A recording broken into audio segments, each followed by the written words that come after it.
అందరికీ నమస్కారం. నేను మీ వెంకటేశ్వరుడు నాయక్ బాణావత్.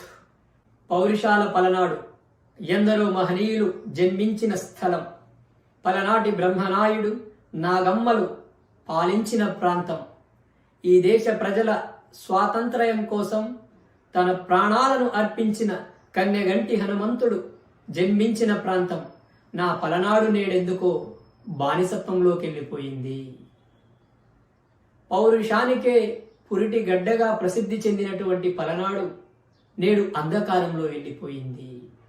కొందరు నాయకులు వారి స్వార్థపూరిత ఆలోచనల కోసం, వారి స్వార్థాల కోసం నా పలనాటి ప్రజలను బానిసలుగా మార్చేశారు.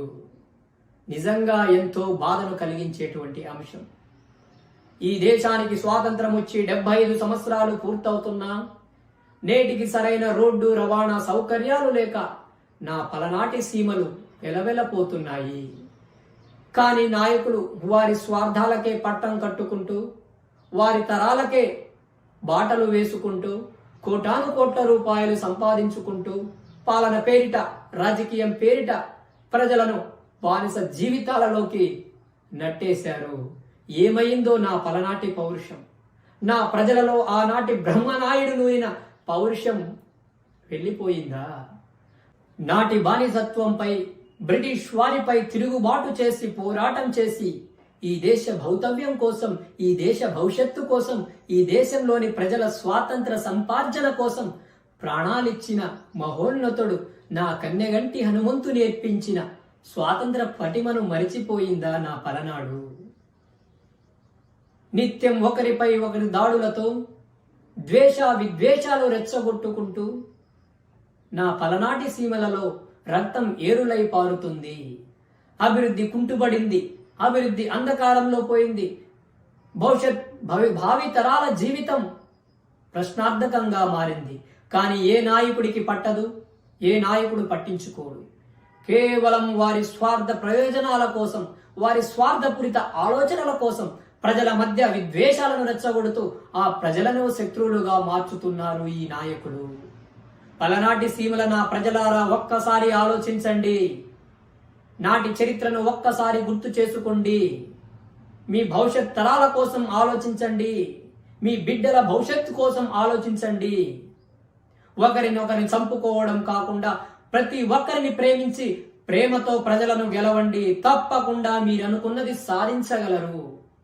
ద్వేష విద్వేషాలను పక్కన పెట్టి ప్రేమపూర్వకమైన జీవితాలను, ఎటువంటి భేదాభిప్రాయాలు లేనటువంటి జీవితాలను గడపండి. నాడు బ్రహ్మనాయుడు నేర్పింది అదే కదా. చాపకూడు సిద్ధాంతంతో ప్రజల మధ్య ఉన్న వైషమ్యాలను రూపుమాపి మనమందరం ఒక్కటమే, మనమందరం ఒక్కరమే, మనమందరం ఒక్క తల్లి బిడ్డలమే నాటి పలనాటి బ్రహ్మన్న నేర్పిన సిద్ధాంతాలను మరవకండి. పౌరుషం అంటే ఒకరినొకరు చంపుకోవడం కాదు, ఒకరినొకరు హింసించుకోవడం కాదు.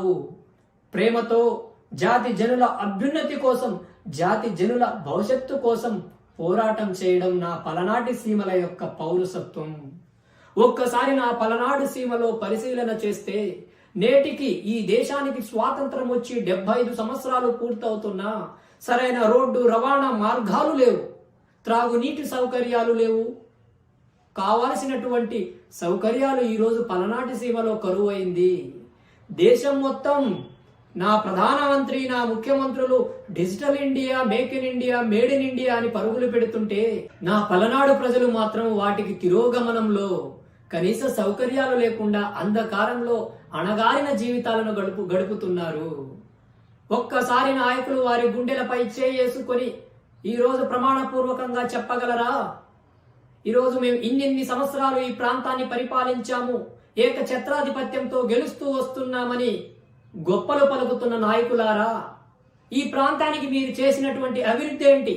ఈ ప్రాంత అభివృద్ధికి మీరు చేసినటువంటి ఔన్నత్యం ఏంటో ఈరోజు పలనాటి ప్రజలకు తెలియజేయగలరా అని నేను ఈరోజు మిమ్మల్ని అడుగుతా ఉన్నాను. కేవలం ప్రజల మధ్య విద్వేషాలను రెచ్చగొట్టడం కాదు, మీకు ఈ ప్రజలు కల్పించిన అవకాశాలను ఉపయోగించుకొని మీ ప్రాంతాల అభివృద్ధికి, మీ ప్రాంతాల అభ్యున్నతికి పాటుపడండి. తప్పక మీరే భవిష్యత్తులో ఈ ప్రాంతాన్ని పాలించేటువంటి అవకాశం ఈ ప్రజలు మీకు కల్పిస్తారు. నేడు ఏ గ్రామంలో చూసినా విద్వేషాలు, పార్టీల పేరిట కులాల పేరిట, జాతుల పేరిట, మతాల పేరిట ప్రజల మధ్య వైషమ్యాలు ఏర్పడ్డాయి. ఈరోజు ఎటువంటి భేదాభిప్రాయం లేకుండా కలిసిమెలిసి జీవించవలసినటువంటి కుటుంబాలు విడిపోయాయి. వందల కుటుంబాలు వలసలు వెళ్ళిపోతున్నాయి. కానీ నేటికి నాయకులకు పట్టడం లేదు. వారి స్వార్థాలకే వారు ప్రాధాన్యత ఇచ్చుకుంటున్నారనే ఆలోచనలు ఈరోజు ప్రజలలో కలగాలి. రాజకీయం వేరు, రాచరికం వేరు, ప్రజలను పాలించుట వేరని ఈరోజు పలనాడులో తెలియచేయాల్సినటువంటి ఆవశ్యకత ఏర్పడింది. నేడు అభివృద్ధి అనేది ప్రశ్నార్థకం. ప్రజల మధ్య వైషమ్యాలు రెచ్చగొడుతున్నారు. పలనాటి ప్రజలకు నా ఓ విన్నపం. ఓ నా పలనాటి ప్రజలారా, ఓ నా బ్రహ్మనాయుడి వారసులారా, ఓ నా కన్నెగంటి హనుమంతు వారసులారా, ఎందరో మహనీయుల పురిటిగడ్డ అయినటువంటి నా పలనాటి ప్రజలారా, ఒక్కసారి ఆలోచించండి. ఈ దేశానికి స్వాతంత్ర సంపార్జన కోసం నాడు వారు అన్నిటినీ త్యాగం చేసి పోరాటం చేసింది దీనికోసమేనా? మీలో ఉన్నటువంటి వైషమ్యాలను తొలగించండి. మీలో ఉన్నటువంటి భేదాభిప్రాయాలను తొలగించండి. మీలో ఉన్నటువంటి ద్వేషాన్ని తొలగించి అందరిని ప్రేమించడం నేర్చుకోండి. అందరం సమానమనే భావనతో ముందుకు వెళ్ళండి. రాజకీయాల కోసం మీరు బలి కావద్దు. మీ కుటుంబాలను బలి చేసుకోవద్దు. ప్రతి పలనాటి పౌరుడికి శిరస్సు వంచి పాదాభివందనాలు చేసి నేను ఈరోజు ఈ సందర్భంగా మిమ్మల్ని వేడుకుంటున్నాను.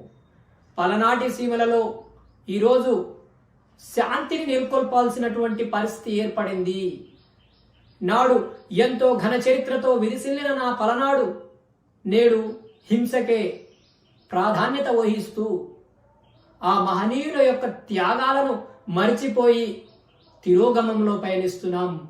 కనుక ఇప్పటి నుంచైనా మీలో ఉన్నటువంటి వైషమ్యాలను తొలగించి, మీలో ఉన్నటువంటి ద్వేషాలను తొలగించి, అందరిని ప్రేమించి అందరం ఒకటేమనే భావనతో మీ గ్రామాల అభివృద్ధి కోసం, మీ గ్రామాలను అభివృద్ధి దిశగా నడిపించడానికి పాటుపడండి.